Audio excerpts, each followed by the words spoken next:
Salut tout le monde et bienvenue dans un nouvel épisode du podcast Dans la poche. Aujourd'hui, on se retrouve dans un nouveau décor. Encore une fois, on teste des choses. Aujourd'hui, on a des vraies caméras. Pour information, d'habitude, on a des iPhones pour nous filmer, mais là, on a un setup assez conséquent avec beaucoup de câbles. Et Thomas pas sur le plan large, oui, parce que dans, dans le format vidéo que vous pouvez retrouver sur YouTube, vous allez pouvoir nous voir dans le beau décor. Alors on a une pièce dédiée aujourd'hui avec des petits éclairages et tout, c'est mignon, un petit décor bleu. Si vous voulez passer nous voir, n'hésitez pas à regarder cette vidéo, vous abonner à la chaîne, etc. Je fais la pub, hein, vous avez remarqué les gars. Donc voilà. Comment allez-vous? Moi ça va super bien et vous? Ouais. Ça va très bien. Nickel. Super. Ouais.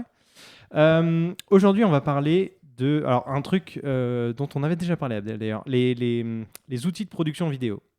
Je sais pas si tu te rappelles, il y a quelques temps, on avait évoqué un studio télé à moins de 10 000 $. Ouais. Et là, c'était un peu tout compris. C'était le matériel, la régie, les caméras, les micros, etc.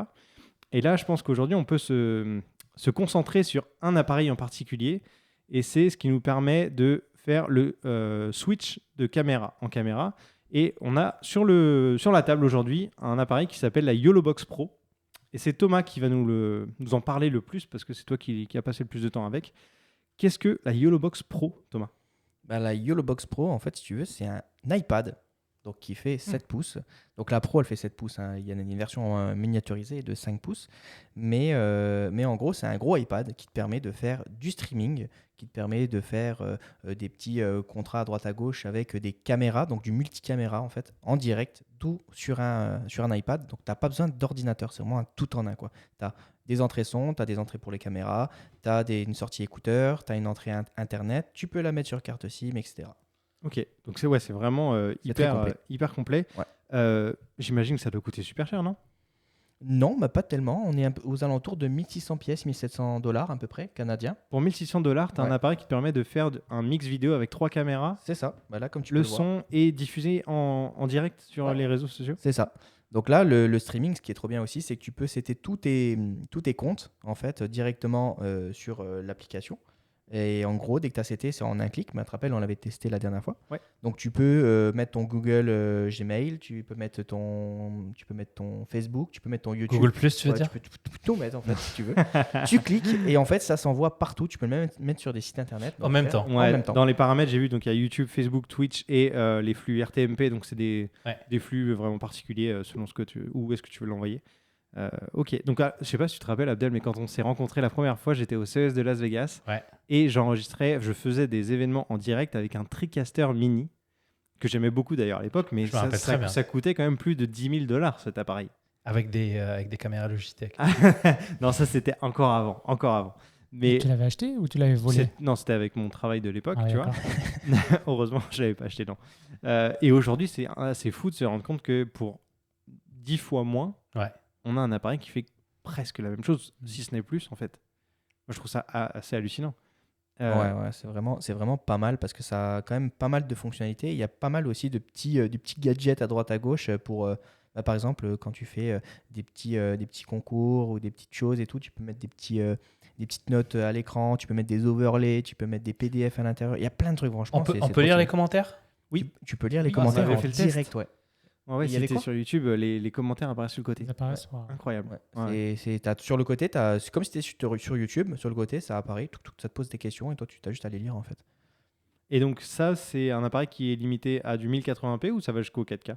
Alors non, ça va être limité jusqu'à du 1080p, on peut faire du 720p aussi, mais tu vas pouvoir régler des débits. Donc à savoir que les débits, c'est aussi ce qui est très important quand tu fais du streaming, parce que c'est ça qui va faire aussi la qualité, l'encodage de ta vidéo sur Internet. Forcément, plus tu montes, et nous on avait fait le test la dernière fois, plus tu montes dans les débits, plus ça va être, il va y avoir un temps de latence.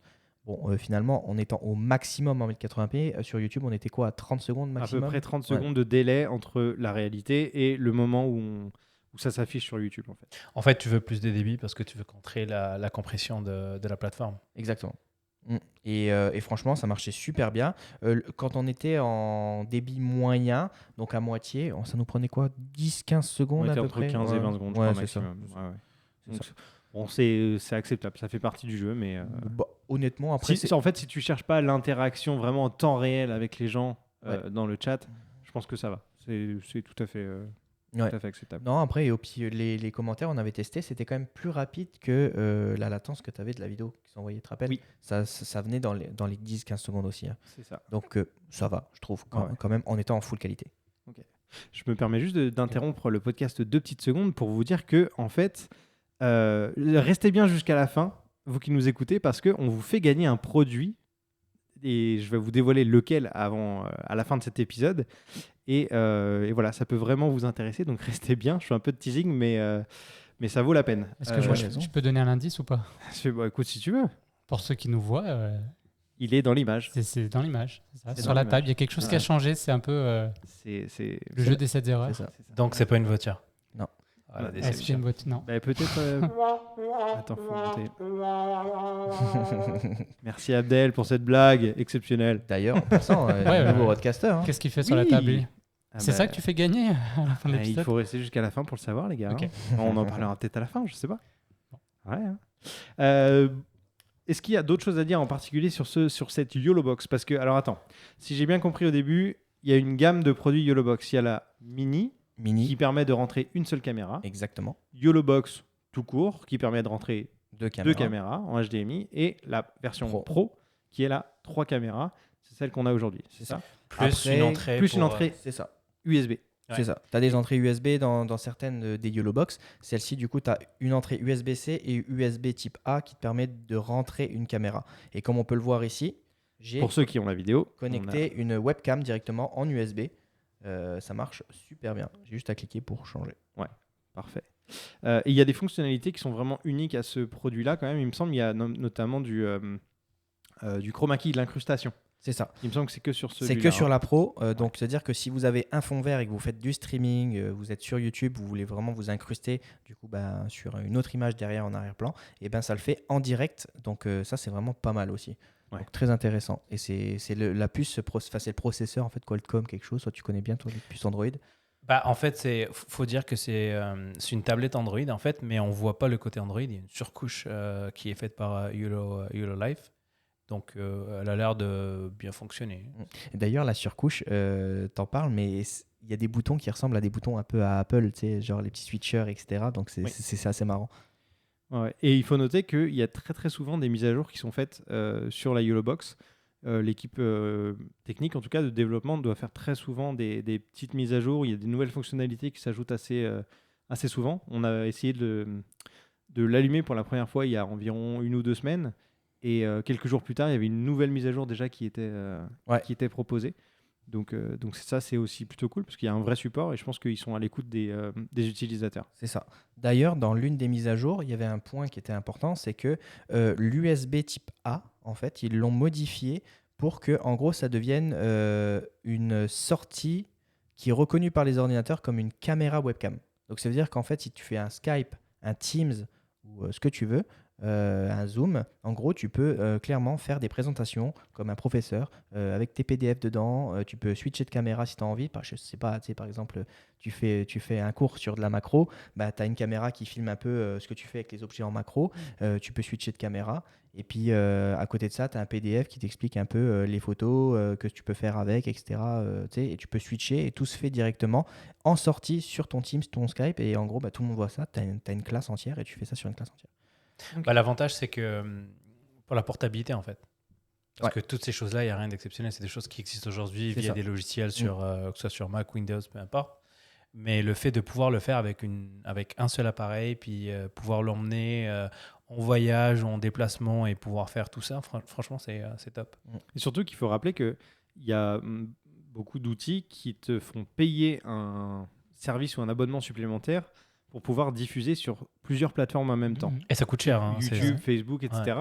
Pour diffuser sur les deux en même temps, parfois, c'est une option payante. Alors que là, c'est intégré nativement. Tu n'as pas besoin de rajouter quoi que ce soit. Donc ça, je trouve ça quand même assez intéressant. Je veux juste revenir sur les mises à jour. Donc, c'est pas parce que c'est un Android qu'on attend que Google en fait sorte une version Android. C'est la partie firmware en fait. Ce que tu disais de Florian, c'est quand il y a des bugs fixes ou des choses qui fonctionnent pas, eux ils lancent une mise à jour pour pouvoir justement remédier à ces problèmes-là, puis améliorer la qualité du produit. Et apparemment ils sont très très à l'écoute de leurs utilisateurs. Ça, c'est cool, ça, parce qu'il n'y a pas beaucoup de marques qui sont à l'écoute comme ça. Bah, on avait déjà mentionné Rode, on a déjà mentionné Blackmagic, c'est des boîtes qui écoutent beaucoup, qui se basent beaucoup sur le feedback de leurs utilisateurs. Julien, ta J'ai question. j'ai une question débutant.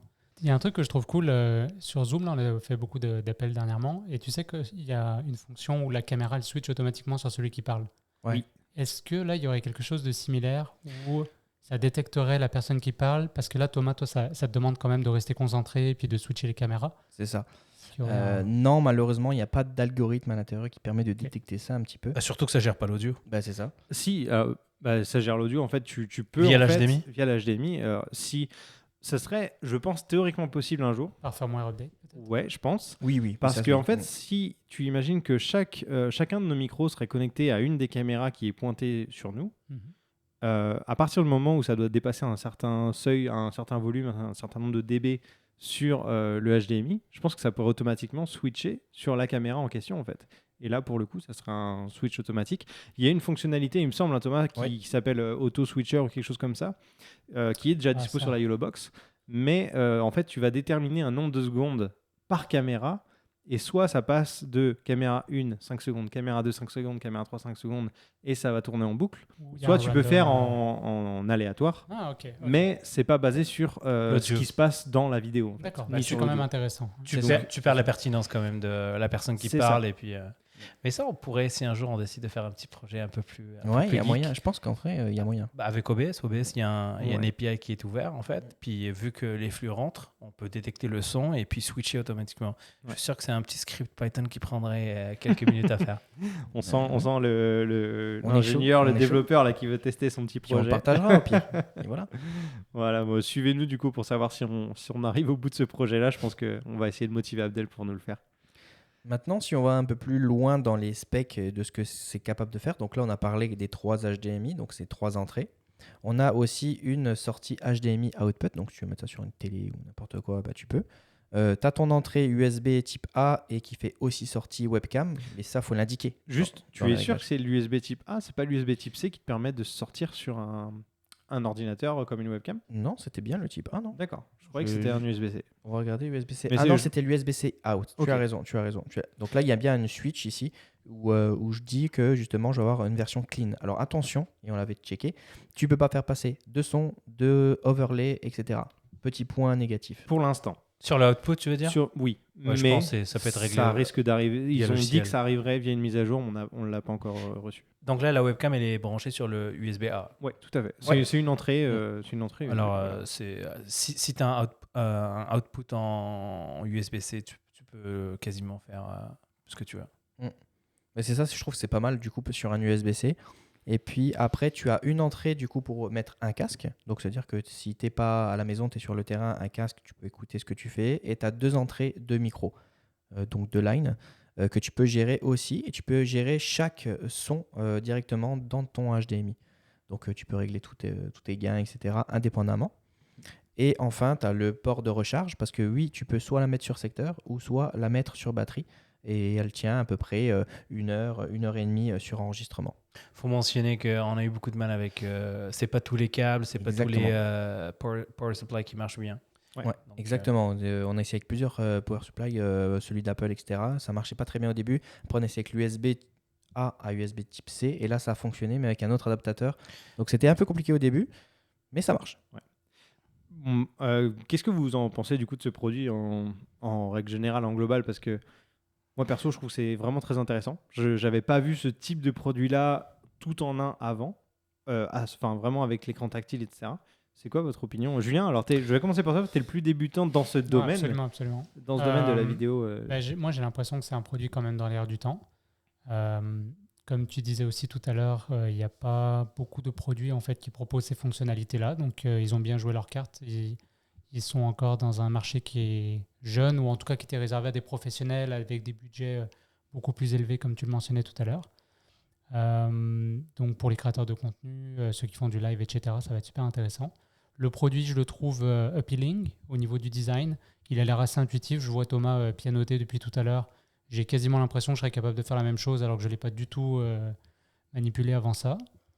Alors, ouais, moi, c'est mon point de vue à ce niveau-là. Ouais, c'est vrai que c'est hyper intuitif en fait. Le fait que, alors, c'est une surcouche Android, etc. Mais les boutons sont assez gros, très clairs, tu sais très rapidement à quoi ils servent. Tu peux très vite aussi, ce qui était impressionnant, on l'a testé la dernière fois avec Thomas, tu veux lancer un live sur YouTube, mis à part la partie connexion, si tu as la double authentification, etc., qui prend un petit peu de temps évidemment, mais le reste, c'est d'une simplicité honnêtement. Et je pense que même quelqu'un qui a très très peu de connaissances en vidéo peut s'en tirer, mais largement, Mais et là- lancer un direct sans aucun souci. Quoi. leur public cible est quand même très bien déterminé. C'est pour les gens qui sont en mobilité, dans les salons ou à l'extérieur en déplacement. Ouais. Et c'est surtout bien déterminé. On sait exactement pour qui cette solution n'est pas en fait la meilleure solution, quoi. C'est pas les gens qui sont habitués à des gros appareils avec des gros switchers, qui font plutôt de la télé. Ou, Oui, ça remplacera pas une grosse régie où il y a une équipe, etc. Là, c'est vraiment pour quasiment du one-man show. Quoi. Enfin, je veux dire, tu gères tout avec une seule personne. Et puis, Les petits voilà, podcasts comme ça qui sont un peu budgétés, etc., ça peut être très très intéressant. pour moi, ouais. on est dans la cible. Vu ce qu'on fait, on est dans la cible. Tu sais, tu as quelqu'un derrière, là, tu as toutes tes caméras qui sont branchées, tu as quelqu'un qui est juste là-bas, et lui, il peut Ouais. pianoter. Parce que là, c'est vrai que c'est difficile. Moi, je suis en train de parler et en même temps, je suis en train de switcher de caméra. Donc, c'est vrai que ça peut être difficile comme ça quand on le fait en même temps. Ouais. Et si on imaginait qu'on avait un espèce de pédalier sous la table où on pourrait juste appuyer et changer de caméra sans avoir à s'occuper avec nos mains de taper sur l'écran et juste de changer comme ça. Est-ce que ce serait envisageable ? Selon toi, Abdel, est-ce que c'est quelque chose de faisable Est-ce ou que pas ? tu vas nous coder une Ou pédale? est-ce qu'il y a des outils déjà qui utilisent ? Parce que peut-être que je ne suis pas au courant de ces outils-là. Honnêtement, je ne connais pas la solution. Je ne sais pas si c'est un environnement qui est ouvert ou pas, mais ouais, c'est des choses. En fait, c'est une question de voir si on peut contrôler en fait les I/O de cet appareil-là, les inputs, les outputs. Et puis la pédale va être en fait un input en plus. Et donc elle se brancherait, je sais pas moi, il y a un USB-A peut-être, mais s'il est dédié à la vidéo, je sais pas. Mais brancher une pédale puis être capable en fait de contrôler un peu ce qu'on a dit tout à l'heure, hein, scripter quelque chose pour changer les scènes selon la personne qui parle. Ça pourrait être la même chose, mais encore une fois, je ne connais pas la solution. Je ne sais pas si c'est ouvert ou pas. Ok. Mais c'est une super bonne idée. Hein. Ça serait cool. En fait, tu utilises quelque chose qui existe, je ne sais pas moi, les pédales de jeux vidéo là, pour les voitures, un truc ça comme pourrait ça. être cool. Après, aussi, un des trucs, si on peut parler des petits points d'amélioration qu'on pourrait suggérer à YOLO Live s'il nous écoute, c'est, je ne sais pas si vous avez vu, il y a un pas de vis qui est du côté opposé à là où il y a tous les câbles. Ouais. Et le truc, c'est que si tu mets ta YOLO Box sur un mini trépied, eh ben, tous tes câbles vont se retrouver ils en sont haut au-dessus. Ouais. et avoir c'est pas esthétique en fait, ça va déborder comme ça va faire un truc bizarre et je trouve pas ça très beau. Genre là, nous on l'a posé à plat sur la table donc ça passe, mais bon, il y a beaucoup de câbles, ce serait mieux de le cacher. Mais ce serait vraiment pas du tout jouable pour moi de le surélever et d'avoir tous ces câbles qui pendouillent dans l'autre sens. Je sais pas si vous voyez ce que je veux dire. Donc tu rajouterais un pas de vis dans l'autre sens ou plutôt peut-être en dessous, enfin derrière, adaptateur. à l'arrière de l'écran en fait, clip si tu veux. pour faire revenir tes câbles un peu comme ici devant la vidéo, tu sais, genre un petit clip qui fait revenir. Ouais, Avec le une même imprimante problème 3D, avec on peut imprimer un petit câbles. support, lui mettre un pas de vis en arrière et quelque chose où elle viendrait se glisser dans le support. Ouais, potentiellement. Le display, est-ce qu'il se retourne comme un iPad si je le fais pivoter? Oui, il me semble. Est-ce qu'à ce moment-là, ça Mais pourrait- pas vertical. On n'arrête Non, pas de pas dire un vertical, iPad. On va se faire défoncer. Oui, tu on peux va le mettre jeter dans une l'autre sens, tablette en mais bas. dans l'autre sens, Pas t'as la du tout comme un griffe, iPad. tu vas toucher ton appareil photo si tu le mets sur Plus l'appareil épais, photo. quoi. Tu vois. Ouais. Mais d'ailleurs, dans la boîte, je ne l'ai pas dit, mais il y a aussi une petite tête sur rotule qui est disponible dans la boîte, qui vient avec. Donc il y a l'USB-C, l'USB-C tout type A. Donc ça, c'est les deux trucs qu'il y a dedans. Il y a une clé Allen aussi, et pour serrer la tête. Et on a aussi le petit truc en métal qui permet d'ouvrir la petite porte de carte SIM, La parce que pinouche. oui, on n'en a pas parlé, mais on a juste devant, donc ça c'est de l'autre côté, on a le bouton on-off, on a une entrée pour mettre une carte SIM, parce que oui, ça veut dire que tu vas pouvoir faire tes lives et tout à l'extérieur, donc si tu as une bonne connexion bien entendu. Et enfin, tu as un port SD qui te permet de faire encore une source vidéo, donc admettons si tu es en train de faire je sais pas, tu es en train de faire mélanger tes vidéos, etc. Et ben, tu peux rajouter encore une source vidéo et tu peux aussi splitter tes écrans avec toutes ces sources vidéo. Dans la carte SD, tu peux mettre aussi des sons, des PDF, tu peux mettre aussi des PNG. Donc, c'est-à-dire que si tu veux créer tes propres overlays pour Twitch, pour YouTube, etc., bah, tu peux le faire. Les intros, les outros avec les vidéos. Exactement, tu peux tout mettre et tu les ajoutes en tant que source juste ici à l'écran. Et puis, tu peux même faire des, comme je disais, des petits points. Si admettons tu fais un FIFA par exemple, tu organises un gros concours de FIFA, etc. et Tu tout sais, le monde se fait des que dans matchs et les tout. FIFA, c'est affiché sur l'écran quand même, le score. Ouais, je sais. Mais si admettons tu veux refaire avec plusieurs caméras et ton output sur une télé pour faire un écran géant, etc. avec un truc et tout, bouger sur les visages et tout, bah, tu vas pouvoir le faire et mettre en direct ton score. Et ça se fait directement dessus. Si tu veux te créer un overlay aussi, tu le fais directement sur la Yellow Box et ça te prend en vrai 3 clics, quoi. Tu mets juste ton petit titre et tu peux changer la place, etc., le grossir, etc. en direct. Tu as juste à faire entrer, ça se met en direct sur C'est toi l'écran. qui mets les points ou parce que j'ai vu, il y a beaucoup de chaînes YouTube, par exemple, sur la crypto que je suis, où en fait, c'est les gens qui regardent, qui peuvent mettre des points à la personne qui parle, qui est la plus pertinente, entre guillemets. Donc, tu peux avoir plusieurs invités et à la fin, la personne qui a accumulé le plus de points, c'est elle qui a le mot de la fin, genre. Des choses comme ça. Et comment ça marche pour que les gens qui regardent puissent... Ça, je sais pas. Je me suis toujours posé la question, mais ça monte. Ouais. Bah, je sais que sur Twitch, ils ont une méthode où les gens peuvent cliquer, que ce soit sur téléphone ou que ce soit sur l'ordinateur avec la souris, tu peux cliquer dans des endroits et du coup, ça envoie via un plugin que tu as sur Chrome, ça envoie au gars qui fait du Twitch directement où sont les trucs. Donc il y a peut-être ça. Et il y a aussi avec l'œil aussi. Sur les webcams, tu peux. Il y a un plugin sur Google, je crois, Google Chrome, où quand tu regardes quelque part, ça te dit où il regarde en fait le Twitcher. Ah ouais. Ouais. Bon, si vous avez vu, on n'est pas des pros de Twitch, donc si vous avez des connaissances là-dedans, n'hésitez pas à nous dire comment ça fonctionne en commentaire. On sera Pour ravis revenir d'apprendre ça. à la pédale, il faudrait qu'on essaie avec une manette. Depuis tout à l'heure, il réfléchit. Le but, c'est de ne plus rien avoir dans les mains. Non, mais justement, si ça marche avec une manette, ça veut dire qu'on peut faire quelque chose. Ok. Bon. Mais en gros, On se crée des projets pendant ce podcast, c'est assez... Ouais. Tout en un. Bien sûr, tu as la Wi-Fi dessus, donc c'est-à-dire que tu peux te connecter soit en Ethernet, soit en Wi-Fi. C'est ça, il y a 3 moyens en fait de faire des directs. C'est en filaire, en Wi-Fi ou avec la carte SIM en fait. Exactement. C'est vraiment complet quoi. Donc en gros, là, je pensais, là par exemple, nous, on va aller sûrement au CES l'année prochaine. Ben, ça peut être intéressant d'avoir une YOLO Box. Tu as une personne qui a une YOLO Box avec tous les fils, etc. Tu peux te mettre le ROD, par exemple, Wireless Go, hop, entrée son à l'intérieur, et puis toi, ben, tu es là-bas avec un truc et tu peux parler à distance. Moi, je suis au bout, là. Ouais. Ça peut être intéressant. Après, la 4G, comme tu disais, elle va peut-être être surchargée. Mais bon. Ouais, c'est vrai que en fait, la carte SIM, alors, selon la durée de ton événement en direct, je me demande combien de gigas ça peut prendre en fait. Il faut vraiment un gros forfait. Mais le problème, c'est le réseau. C'est souvent très saturé. Ouais, tu captes rien du tout. Ça dépend quand même. À la montagne. Bah, la dernière fois que je suis allé au CES, c'était toujours aussi saturé. Donc, c'était difficile de même passer des appels. Mais on verra. Peut-être que les choses... Sinon, on essaiera de trouver un stand qui voudra bien nous passer du Wi-Fi. Bah ouais, ouais, exact. Ou un câble Ethernet. Il y a un câble Ethernet dessus. Je ne sais pas si on l'a dit, mais il y a un câble Ethernet. Donc c'est pareil, ça prend un stand qui a une Après, tu perds le côté mobilité. Ouais, c'est ça. Ouais, c'est ça. On est on est tributaire vraiment d'un lieu fixe où on peut pas... Enfin, on est contraint à ça, quoi. Mais d'ailleurs, ce qui est cool aussi avec la carte SD, qui fait entrée, fait aussi sortie. Donc, c'est-à-dire que là, actuellement, on est en train d'enregistrer tout ce qui se passe ici à l'écran directement sur la carte SD. Donc, tous les switches de caméra. Et ça, c'était un point négatif qu'on voulait aussi soulever. C'est que, par exemple, ça ne va pas enregistrer chaque caméra indépendamment. Ça va être vraiment, ça va tout mixer les caméras. L'agrégation. Ensemble. Voilà, ouais. Exactement. Et pas en 1080 aussi. En 1080p. Oui. Ouais. Ok. Bon, après, moi, ça ne me choque pas tellement le fait que ce ne soit pas en 4K. Parce qu'aujourd'hui, Twitch n'est pas en 4K. YouTube, ça l'est, mais pour du stream, c'est pas utilisé tellement que ça. Parce que c'est trop lourd. Facebook, c'est du 720.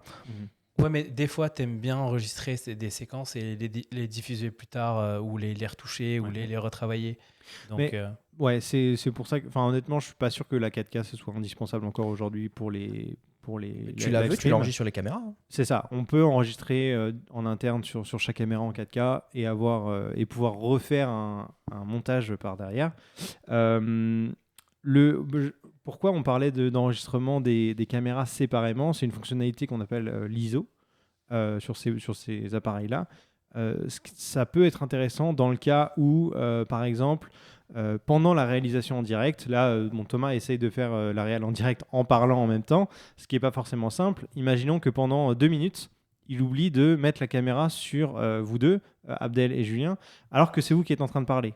On se retrouve qu'avec un plan de Thomas et moi en train de vous regarder et sans parler. Ça, c'est un peu embêtant pour la vidéo finale si on le diffuse en replay.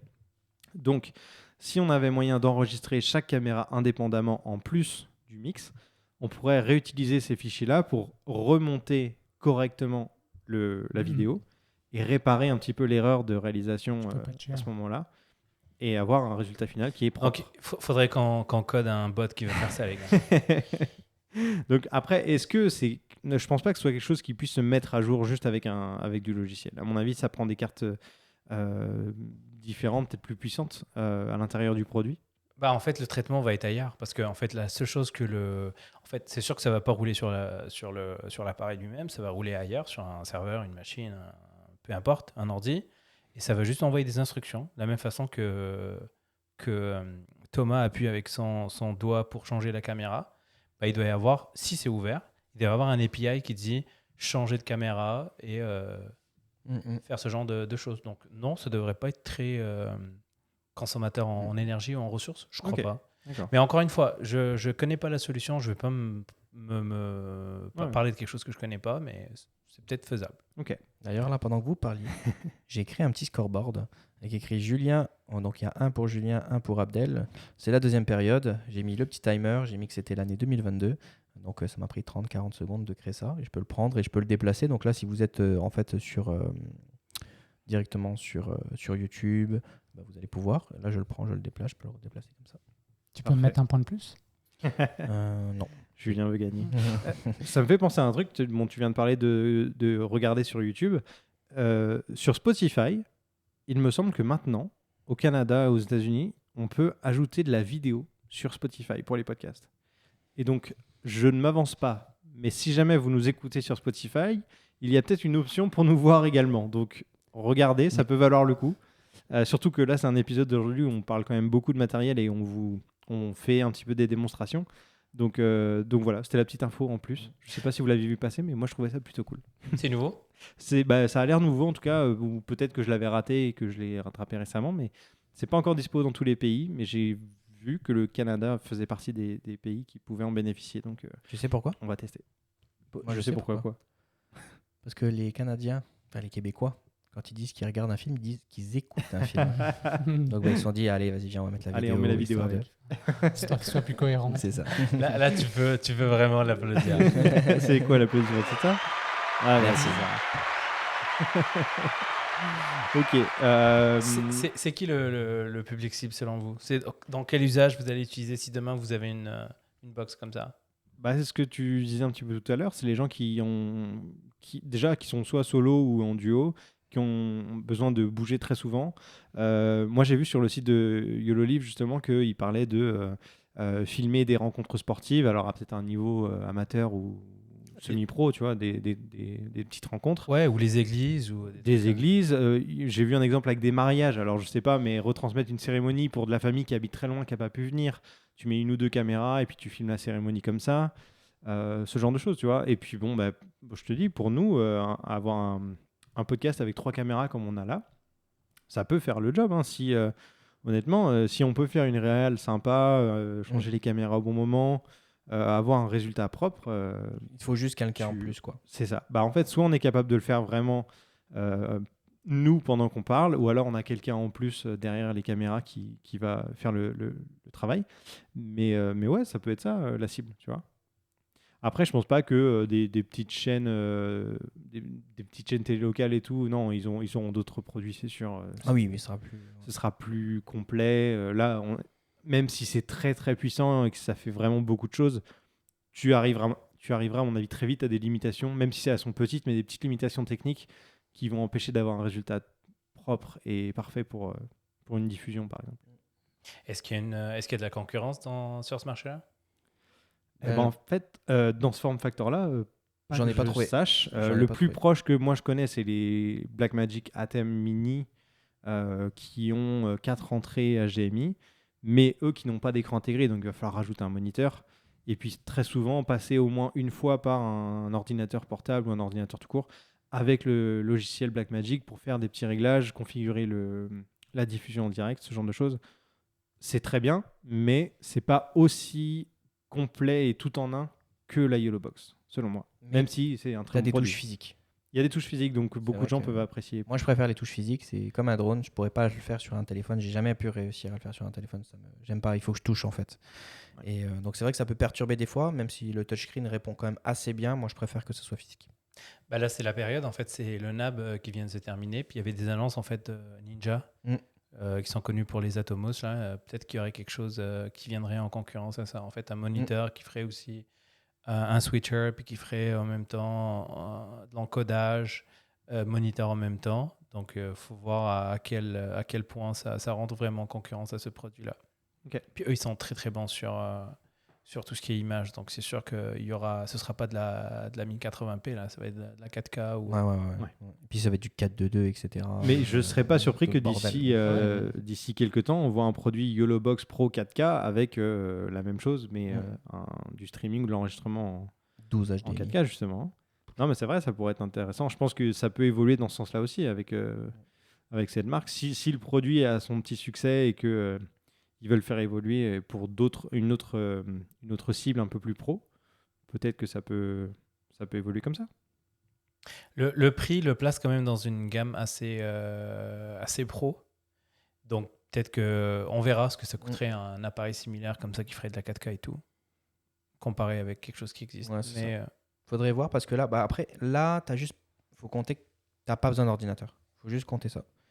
C'est le plus gros avantage. En fait, c'est ça qui fait que je trouve qu'au final, au prix, on est très très intéressant au niveau du prix parce qu'il n'y a pas l'ordinateur. Ouais.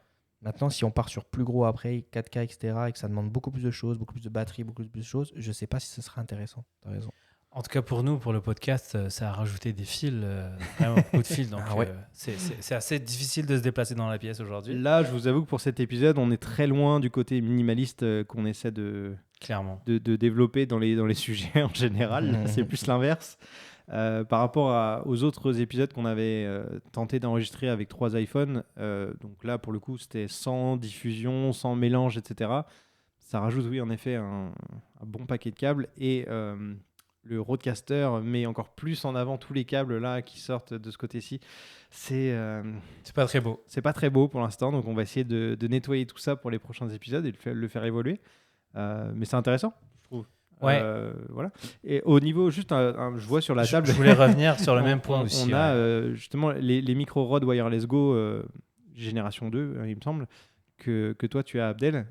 Ça va dans cette lignée des produits de production de contenu miniature, mobile, très pratique, et qu'on pourrait très bien coupler avec ce genre d'appareil comme la YOLOBOX. Alors on a fait un petit test avec le Rodecaster. On a branché en fait le récepteur en fait du Wireless Go sur le Rodecaster, puis on avait 2 micros.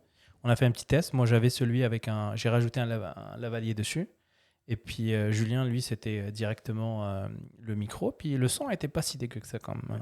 Et théoriquement vous pourriez brancher le Rode Wireless Go directement sur la YOLOBOX. Ouais, il y avait des entrées micro en avoir même 2 jack. Je veux dire ça plus un autre, un boom ou quelque chose d'autre. Et ça permettrait directement d'enregistrer sans avoir besoin d'un Rodecaster. Donc en gros, tu as la YOLOBOX plus votre Rode Wireless Go. Tu fais une interview à 2 personnes. Ça peut fonctionner parfaitement en fait. Et moi je le vois bien dans un salon parce qu'on bouge. Tout à fait. Il y a une personne qui va aller un peu plus loin, aller chercher des gens, chercher des produits, puis franchement ça serait top. Hein. Ouais. Après, il ne faut pas oublier que sur des salons, théoriquement, avec notre smartphone et l'application YouTube tu peux faire du live sur YouTube avec ton smartphone, réagir aux commentaires, et puis c'est encore plus portable et minimaliste en fait que d'avoir ça. Là, l'avantage, c'est d'avoir la qualité d'une vraie caméra et de faire quelque chose de très qualitatif au final. Donc voilà, très intéressant. Merci Thomas pour la présentation de la YOLOBOX Pro. C'est très cool. Je ne sais pas si on aura le droit de la garder, mais en tout cas, ça peut être très intéressant pour le futur du podcast. N'hésitez pas à nous dire si la qualité, la réalisation vous a plu. C'était Thomas à la réal. Et donc, comme promis, avant la fin de ce podcast, j'allais dire de ce live, parce qu'on a parlé de live tout le podcast, mais non. Le produit qu'on va vous faire gagner, en fait, c'est mon micro, celui que j'utilise actuellement, qui est le Samson Q9U. Alors, si vous suivez le podcast depuis pas mal de temps et que vous étiez abonné à ma chaîne YouTube, je vous avais parlé de son petit frère, le Samson Q2U, qui est un micro que j'adore personnellement. Super bon micro. Très bon micro, qui coûte pas cher du tout, qui était environ en dessous des $50. En dessous de $50, donc pour les Français, peut-être à 70-80$ quand il est en stock. Et moi, l'avantage de ces produits-là, que ce soit pour le Q9U ou le Q2U que j'avais, c'est qu'ils sont c'est très polyvalent en fait. Il y a une prise XLR ou une prise USB. Ce qui permet en fait d'avoir le choix et d'utiliser le micro directement en USB relié à un ordinateur et de vraiment, c'est très plug and play, hein. On le branche, ça fonctionne. On peut faire des réunions sur Zoom, Teams, on peut faire des Skype, un podcast, on peut enregistrer ce qu'on veut avec. Et en XLR, eh bien, c'est la possibilité de se relier à un Rodecaster comme ici, à un Zoom, à une carte audio en fait, tout simplement. Et faire des traitements externes comme on fait là en ce moment sur... Voilà, avec un compresseur, ce genre de choses. Donc en fait, on a tout en un seul produit. L'avantage du Q9U ici, c'est que c'est de l'USB-C, contrairement à son petit frère qui avait le micro USB, on est d'accord. Voilà. Et au niveau du look, celui-ci est vraiment beaucoup plus podcast en fait, par rapport au Samsung Q2U qui était un peu comme un micro de chant qu'on peut tenir dans la main. Là, c'est vraiment moi je dirais que c'est un mix en fait entre le PodMic de Rode et le SM7B de Shure. Ouais. Il est il a à peu près la même forme que le Shure SM7B. En plus, il est tout noir comme ça. Et il a l'espèce de grille là devant au niveau de la bouche comme les Rode PodMic en fait. Donc moi j'ai rajouté ici pour ceux qui nous regardent encore une fois en vidéo la petite bonnette qui permet d'éviter un petit peu les plosives là, les P et les P et les quoi, et les B. les P et les B. Il est Voilà. fourni avec. Il est fourni avec, ouais. il est dans la boîte. Dans la boîte, vous avez donc en plus du micro, un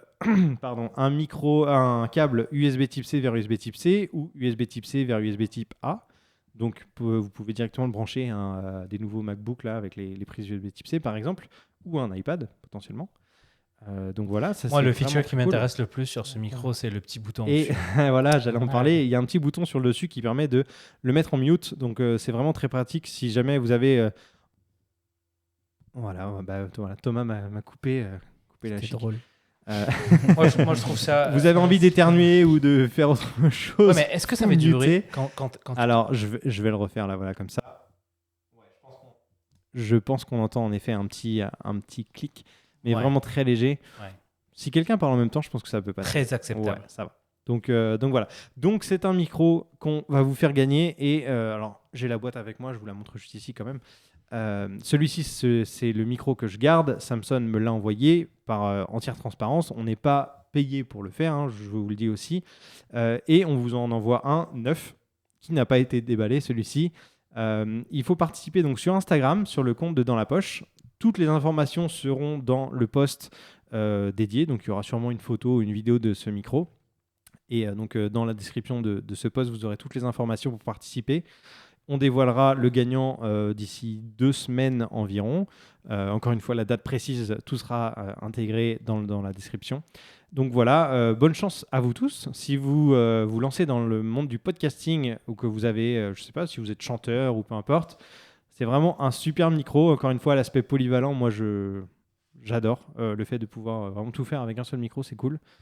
J'aime beaucoup le PodMic aussi hein, de Rode, mais le fait d'être uniquement en XLR, mine de rien, c'est une petite limitation. On est obligé d'avoir une carte en plus. Et il manque le petit bouton pour. Il manque le petit bouton mute. Donc voilà. Mais J'ai hâte d'entendre la différence de son dès que tu vas publier l'épisode. Là. ouais, tout à fait. Bah, Par d'ailleurs, rapport à nous, vous avez écouté tout le podcast avec mon micro qui était le Samsung Q9U et contrairement aux gars qui, eux, avaient un Rode Rode. Est-ce PodMic. qu'on peut faire un test rapide où je mets mon PodMic à côté, tu parles dans les deux, Oui, tu bien dis sûr, la même bien sûr. phrase.